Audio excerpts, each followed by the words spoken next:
নমস্কাৰ, আমাৰ DN support YouTube চেনেললৈ আপোনাক স্বাগতম জনাইছোঁ। এক সুখবৰ, কৃষকৰ বাবে সুখবৰ।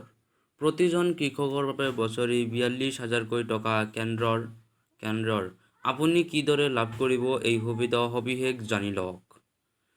প্ৰধানমন্ত্ৰী কিষাণ সন্মান নিধি যোজনাৰ অধীনত কৃষকসকলে প্ৰতি মাহে ৩,০০০ টকা অৰ্থাৎ বছৰি ৩৬,০০০ টকা লাভ কৰে। আনহাতে প্ৰধানমন্ত্ৰী কিষাণ যোজনাৰ অধীনত কৃষকসকলে প্ৰতি বছৰে ২,০০০ টকাকৈ ৩টা কিস্তি লাভ কৰে।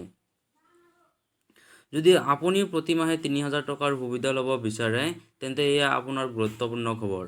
কেন্দ্ৰীয় চৰকাৰে চেণ্ট্ৰেল প্ৰধানমন্ত্ৰী কিষাণ যোজনাৰ PM কিষাণ যোজনা অন্তৰ্গত হিতাধিকাৰীসকলক বাৰ্ষিক ৩৬,০০০ টকাৰ সুবিধা প্ৰদান কৰিছে।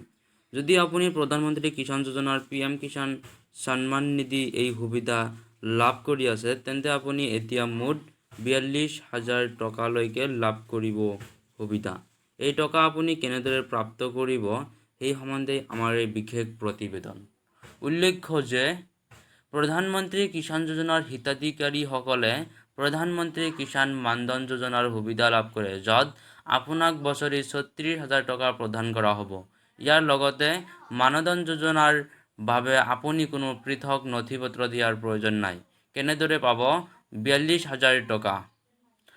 উল্লেখ কৰিব লাগিব যে প্ৰধানমন্ত্ৰী কিষাণ সন্মান নিধি যোজনাৰ অধীনত কৃষকসকলে প্ৰতি মাহে ৩,০০০ টকা অৰ্থাৎ বছৰি ৩৬,০০০ টকা লাভ কৰে। আনহাতে প্ৰধানমন্ত্ৰী কিষাণ যোজনাৰ অধীনত কৃষকসকলে প্ৰতি বছৰে ২,০০০ টকাকৈ ৩টা কিস্তি লাভ কৰে অৰ্থাৎ প্ৰতি বছৰে ৬,০০০ টকা লাভ কৰে। গতিকে যদি এজন কৃষকে এই দুয়োটা আঁচনিৰ সুবিধা লাভ কৰে তেন্তে তেওঁ চৰকাৰৰ পৰা প্ৰতি বছৰে ৪২,০০০ টকা লাভ কৰিব। কোনে লাভ কৰিব এই সুবিধা? প্ৰধানমন্ত্ৰী কিষাণ মানধন যোজনাৰ অধীনত ১৮ৰ পৰা ৪০ বছৰৰ বয়সৰ কৃষকসকলে এই আঁচনিৰ সুবিধা লাভ কৰিব। কিন্তু চৰ্তটো হ'ল কৃষকৰ কমেও ২ হেক্টৰ কৃষিভূমি থাকিব লাগে। তেওঁলোকে প্ৰতি মাহে ৫৫ৰ পৰা ২০০ টকাৰ প্ৰিমিয়াম জমা কৰিব লাগিব। কিমান প্ৰিমিয়াম পৰিশোধ কৰিব লাগিব? যদি ১৮ বছৰ বয়সত যোগ দিয়ে তেন্তে মাহিলী বৰঙণি হ'ব ৫৫ টকা। লগতে যদি আপুনি ৩০ বছৰৰ বয়সত আঁচনিখনত যোগদান কৰে তেন্তে আপুনি বছৰি ১১০ টকা প্ৰিমিয়াম পৰিশোধ কৰিব লাগিব। আনহাতে যদি আপুনি ৪০ বছৰৰ বয়সত এই আঁচনিৰ সুবিধা লয় আপুনি প্ৰিমিয়াম হিচাপে ২০০ টকা পৰিশোধ কৰিব লাগিব। উল্লেখ্য যে মানধন যোজনা হৈছে এক প্ৰকাৰৰ পেন্সন আঁচনি য'ত ক্ষুদ্ৰ আৰু প্ৰান্তীয় কৃষকসকলক প্ৰতি মাহে পেন্সন দিয়া হয়। এই পেন্সন ৬০ বছৰৰ বয়সৰ পিছত কৃষকসকলক দিয়া হয়।